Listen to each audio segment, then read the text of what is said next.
दोनों भाई जैसे ही पीछे मुड़े, भयभीत रह गए।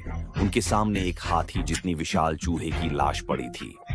तभी सड़े हुए शव के पीछे से भयानक टिड्डी वहां से रेंगकर बाहर आई। वे अभी कुछ समझ भी नहीं पाए थे कि सैकड़ों हजारों टिड्डियां झुंड बनाकर निकल आईं, मानो नई शिकार पर टूट पड़ने की दौड़ लगी हो।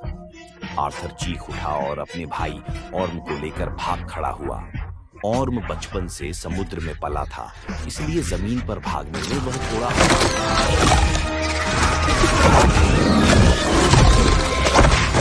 जल्द ही वे एक खाई के किनारे आ पहुंचे। सामने अथाह गहराई और पीछे से आती दुश्मनों की भीड़। इसी वक्त आर्थर ने पास में एक विशाल मूर्ति देखी।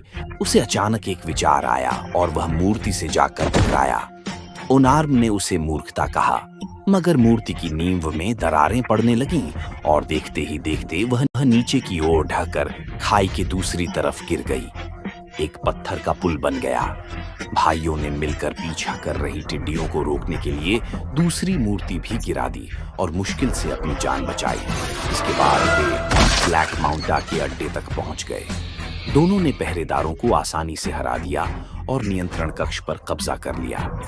तभी डॉन शेन अंदर दाखिल हुआ, हाथ में लेजर गन लिए। उसने कहा कि वो अब ब्लैक माउंटा की तरफ नहीं है। असल में उसने माउंटा का त्रिशूल छूने के बाद उसमें मौजूद दानव शक्ति को महसूस किया और समझ गया कि माउंटा ग्लोबल वार्मिंग बढ़ाकर बर्फ के नीचे कैद राक्षसों को जगाना चाहता है।